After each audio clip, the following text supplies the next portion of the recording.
Right. This is mainly for my brother Ricardo. However, if anybody else is even vaguely interested, it's about, for example, well, okay, it's about films. Okay, it's about my brother being a player. Okay, what does that mean? Uh, if you have the Golden Compass, amazing film. Okay, and based on some amazing books, although I haven't read them, but the film, I can verify, amazing. But it's still done in a traditional method. It's gone through Hollywood kind of scenario. However, we're kind of playing around, a few people, with P2P. That is manifestation of power or economics or creativity by people contributing. That's all, just contributing. Not because they're getting paid. They're not getting paid to do something, to visualize somebody else's idea, to produce something for somebody else. What they're doing is they say, I like that, I want to do that for free. So it's the kind of philosophy that, for example, Wikipedia seems to have kind of generated. Give us an example of it on the internet. But what happens if, well, and this is what we kind of predicted, this what we definitely were trying to do last year, was trying to generate this in real time with real people, with relationships that are not based on economic ones. Uh, so it's like Wikipedia, where people are just contributing, but instead of just knowledge, they're actually contributing to. So, for example, my brother. My brother's got a book. Hello, Ricardo. So I'll address you. So you got your book and you know about that. And the traditional method is through, publishers and so on and so forth. But that machinery, that industry, I mean, if you're lucky, then it gets published and so on and so forth, and then things work. And if there's enough feedback and you get the right people writing about it and it gets known and so on and so forth, all right. And that's kind of what happened in Harry Potter. It was a kind of machinery that really fucking chugged that one along. Um, but obviously it satisfied some need in people. Now, similarly, my brother's produced something. Sorry, Ricardo, you produced something which is quite remarkable, and I've just spoken to him. Actually, I've just spoken to you. Okay, I'll just talk to you like talk to you, right? So why am I saying all this? Because other people might be listening. All right. So okay, so I talked to my brother, and he's very interesting. Da, da, da, da, but he's had a bit of a crisis because the kind of machine has kind of stalled on him because he hasn't had a huge amount of feedback positively in some form, i.e., millions maybe or something. I don't really know. Then there's a bit of a kind of, and there's also been a lot of time between them. He's produced two books, and this is the third one, the final of the trilogy. And he spent like 20 years, 30 years, 25 years, really, kind of like beginning to kind of end, kind of like producing this thing. And there he is, producing a third book, and some of his fans, love it. We'd love to see it, read it, and so on and so forth. They don't get a chance because he's locked into this kind of structure where he signed a contract somewhere. Now, however, what's happening around him is that people are turning up, willing to try things, willing to set up a wiki or, to garden the wiki. Somebody's bought business cards for him. Other people have kind of come up with some kind of marketing strategy, and so on. These people are just doing it because they want to. Somebody wants to do a documentary on him, and so on. Okay, if that continues, let's just say that's a tiny little bit of a wave. And if that wave just kind of developed, and if people were more aware that this was capable of happening, and we had mechanisms, not quite mechanisms, we had means by which you could see these kinds of things emerging.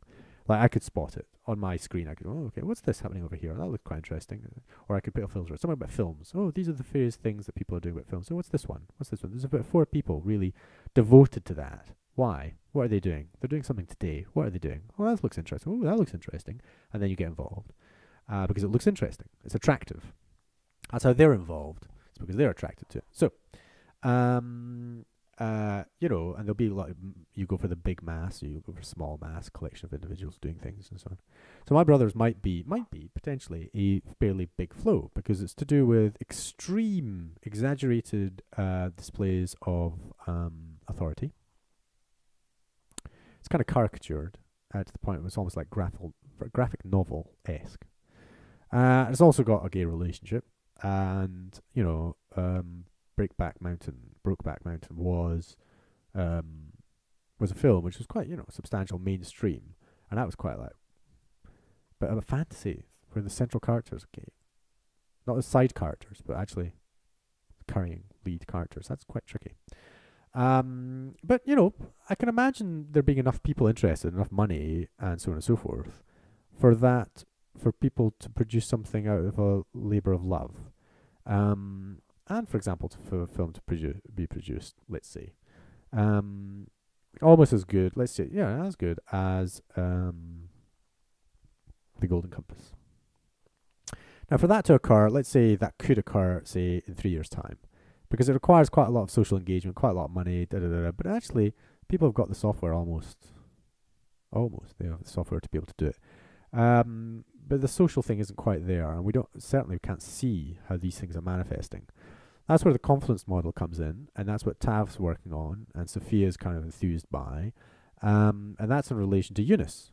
All right, Mohammed Yunus, who won the Peace Prize with the Grameen Bank, about his microcredit in Bangladesh, and the various people that have contributed to the idea. And it's been a network. It's not just him, it's Grameen Bank, and it's how the thing evolves. And Sophia was hoping that we'd finish the confluence model. We'd have some kind of prototype on a computer or whatever to be able to assist us, so that Yunus's ideas can be manifested and we can kind of like see things more clearly. And she was hoping to get that done like by Christmas, and that didn't happen. And maybe January, and that hasn't happened. So it's a bit like, I think we may have missed the boat on that one. We're interested in seeing the social dynamic as it is now. Okay, so it's kind of like an image. It's probably a static image right now, and it would just look like a bunch of particles like on your screen, kind of like a constellation. And the various constellations would be what you just filtered through, but you'd be able to see, okay, see that image of the back wall there? Could it look like that? Oh, quite crazy, maybe. And that would be one over there, and then that's another one. All right, and there's another one person there.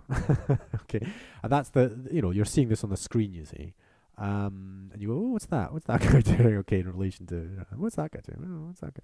What are these guys doing? My God, they're doing something interesting over here. And so you go and have a look. That's what you do. The thing is, you see, that looked slightly different yesterday because they were doing different things yesterday and the day before that. So what happens if you did a snapshot every hour, okay, of this thing, okay, and then you reproduced it. So the data is contained, but how you reproduce it and how you show it, you can filter it in a different way. Okay, so the actual basic data is very simple, but how you show it, that's interesting. And so what you can do is you can compile a film. So for example, the whole of last year's, taking a photo of this kind of thing every hour, see how it changes, you'd have an animation of 5 minutes, and you see this thing evolve. And you could at any point pause and click on it and go see what that was. And that means that social theorists will be able to look at it and say, oh, this is why this occurred. It's like looking at the Game of Life. It would be very nice to actually have an example of this. Oh, Sophia's calling. A Game of Life. And then you could actually click on it and say, who were those people involved in that specific part of thing? Game of Life. Right. Also love. Right, ciao. Hello. Yeah. Yeah, I just got home, yes.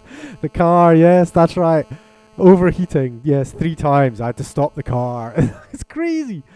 Right, but can I just say something? I'm recording something, all right? About 8:33. No. I want to talk to you just briefly. I know that it sounds like you're busy, but I'm kind of recording for my brother.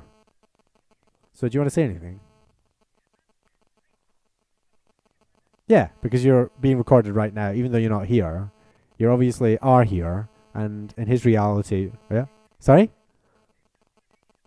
Okay, wait a second. Okay, how does this work? Okay, say it again. One more time. Okay, I suspect. Okay, just sorry. I've put it on speakerphone, so here we go. Maybe this actually is a possibility that he can actually hear you. Oh. Say it again. It's a possibility that he can hear you. All right. Constellations. Cool. And confluence. So Sophia says constellations and confluence. It's very interesting. Very, very interesting. So I've had a conversation with him, and this is a recording, and it's quite funny. This is just a funny, amusing thing. Lots of love to you, Ricardo. All right. Ciao. I'll speak to you. All right. Ciao.